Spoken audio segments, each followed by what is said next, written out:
J'invite maintenant la doyenne de la Faculté des sciences humaines, Josée Lafont, à lire l'éloge à Ghislain Picard.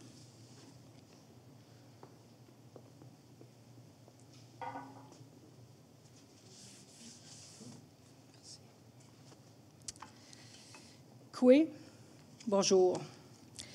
L'Université du Québec à Montréal rend aujourd'hui hommage à Ghislain Picard, pionnier de la réconciliation entre les nations qui peuplent le Québec et le Canada, en lui attribuant le titre de docteur honoris causa par décision de son conseil d'administration et sur la recommandation de la Faculté des sciences humaines. Cette distinction honorifique lui est remise en reconnaissance de son travail inlassable de médiateur entre les Premières Nations et les peuples québécois et canadiens. Membre de la nation Innu, Ghislain Picard est né en 1955 à Pessamit, sur la Côte-Nord. Son enfance est marquée par le décès tragique de son père et dès lors, il incarne en quelque sorte une figure paternelle pour les siens. À l'adolescence, son parcours singulier le conduit vers des études au Collège Manitou. C'est là, d'ailleurs, que bourgeonne son intérêt pour la politique. Rapidement, ses qualités de communicateur l'amènent à baigner dans le monde des médias, notamment comme directeur des communications pour le Conseil Atikamekw-Montagnais à Wendake et comme directeur du journal Te-Pasi-Muwin. Et en 1983, il participe à la création de la Société de communication Atikamekw-Montagnais, la SOCAM, qui produit encore aujourd'hui, d'ailleurs, des émissions radiophoniques en langue autochtone. M. Picard, depuis près de 30 ans, à titre de chef de l'Assemblée des Premières Nations Québec-Labrador, vous défendez les intérêts, les valeurs et les priorités des premiers peuples auprès de toutes les instances. Si une qualité ressort des témoignages à votre propos, c'est certainement votre grande capacité d'écoute. Vous mettez un point d'honneur à ne jamais prendre personnellement position sur les enjeux qui reviennent à ceux que vous représentez. On reconnaît chez vous la force tranquille de la certitude. Cette certitude que les Premières Nations doivent parler d'égal à égal avec les représentants des autres nations. Sans relâche, vous œuvrez à redonner aux premiers peuples la place qui leur revient de plein droit dans toutes les sphères de la société. Ghislain Picard a pris part à des missions au Mexique, au Panama, en Colombie, ainsi qu'au Forum permanent des peuples autochtones des Nations unies à New York, puis à Genève, aux rencontres statutaires des instances de l'ONU traitant des questions autochtones. Pédagogue infatigable et généreux, il a assisté à de nombreuses autres rencontres pour partager et défendre la vision et les enjeux propres aux Premières Nations, notamment au barreau du Canada, dans plusieurs facultés universitaires québécoises et canadiennes, ainsi qu'à la prestigieuse Université de Cambridge en Angleterre.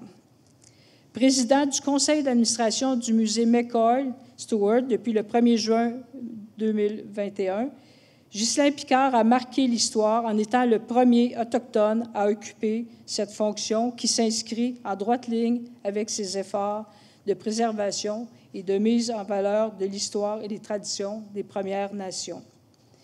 Figure remarquable de notre époque, vous avez fait l'objet d'un ouvrage de l'anthropologue Pierre Trudel intitulé « Ghislain Picard entretient », paru chez Boréal en 2009, ainsi que de 2 documentaires. Avec Denis Bouchard et Éric Cardinal, vous avez publié en 2008 « De Québec à Québec, 5 siècles d'échanges entre nous » aux éditions Les Intouchables. Cet ouvrage a d'ailleurs remporté le prix de la présidence de l'Assemblée nationale dans le cadre des prix du livre politique 2009. Récompensé à plusieurs reprises pour votre incessant travail de valorisation des besoins, des droits et des revendications des Premières Nations du Québec et du Labrador, vous devenez, en 2003, chevalier de l'Ordre national du Québec. Et en 2005, vous recevez le prestigieux insigne de chevalier de la Légion d'honneur des mains du consul général de France. Et finalement, en 2017, la Ville de Montréal vous décerne le titre de citoyen d'honneur.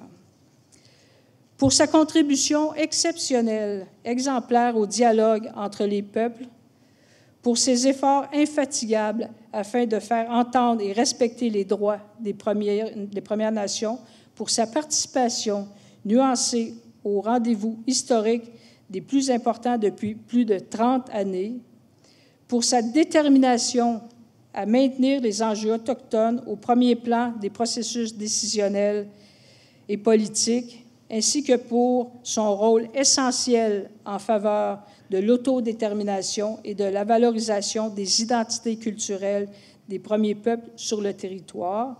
L'Université du Québec à Montréal veut honorer et saluer Ghislain Picard, docteur honoris causa. Chunush Kemutnan, nous vous remercions. Madame la rectrice, je vous invite à conférer en séance solennelle le titre de docteur honoris causa à M. Ghislain Picard.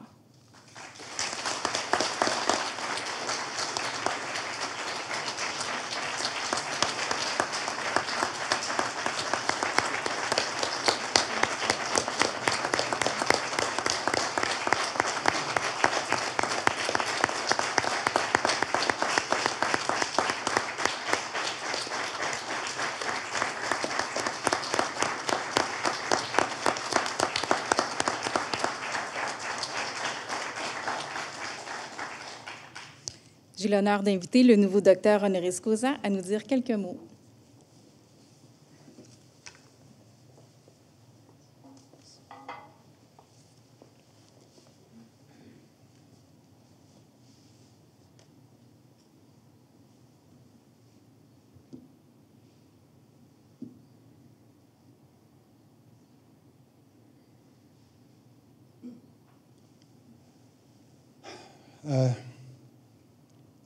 Koejigi dat nono te metjek tjibohogat no nitselemia il miam dospeiwan majeto de nigan hanan witawas mstamel dwan gen ilote dat ome it's no stagen dat sionan bajisi hwan magbashat wemut win skamachigan hanuto de got siozen majetwit Ozablimjigan hanot edachkatu melo silo agonen del denchka hagati abtat tsi nashmanat un dande agun tashab ispetelum tihibn jigan hanot dewaskat agone wa abtmatutman tswe and hananu me Ewitsga bostorn dos omejis en stavdagen dat siona ni hlepono den slepono dat tot psichnot in de nan tsehnao do mega haga de nagot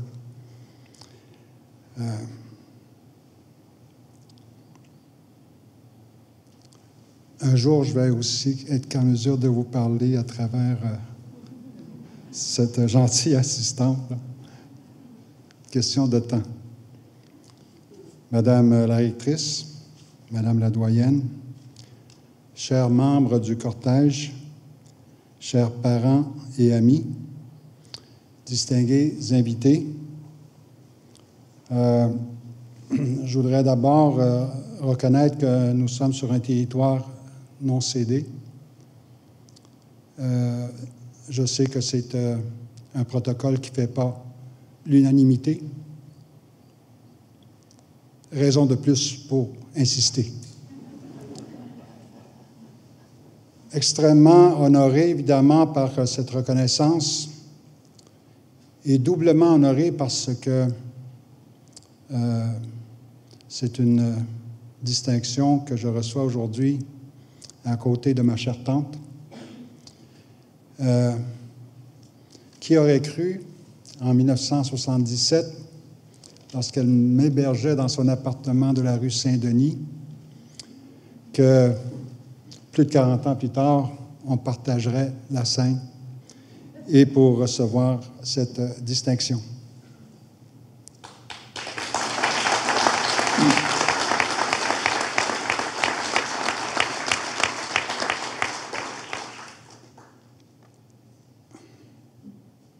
C'est rare que je suis sans mots. Je pourrais vous donner le nom de quelques ministres qui vous le confirmeront. Il y a dans nos vies des personnes qui cherchent à atteindre les plus hauts sommets. Il y a dans nos vies des personnes qui aident les personnes autour d'elles à atteindre les plus beaux sommets. Je pense et je crois humblement appartenir à cette deuxième catégorie.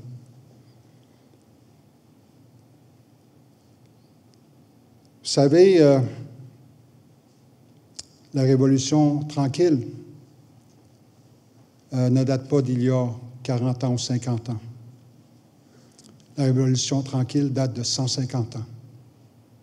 Elle appartient à nos peuples. Et c'est ce que je constate aujourd'hui. D'ailleurs, avec beaucoup d'optimisme. Lorsque j'écoutais l'éloge un peu plus tôt, mes genoux ont faibli lorsque je regarde les 40 dernières années.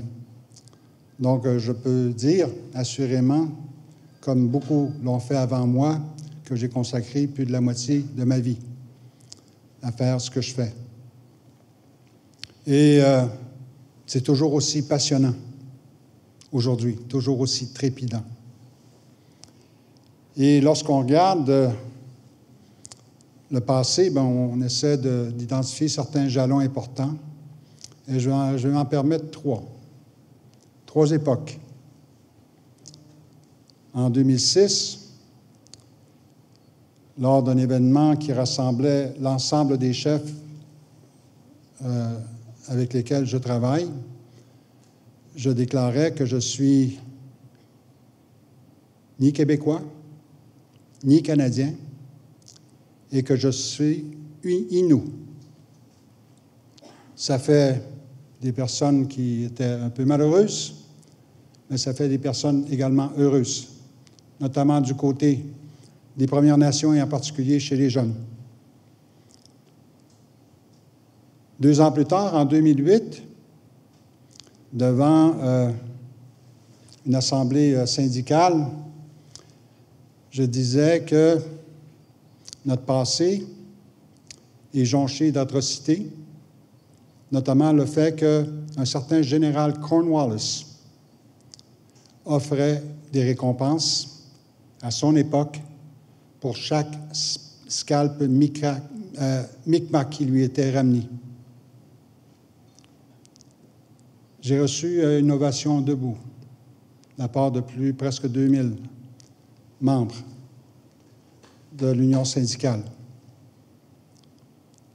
Plus récemment, en 2015, je disais à un congrès du Parti québécois qu'en tant que membre de la nation Innu, je suis moi aussi souverainiste. Une autre ovation.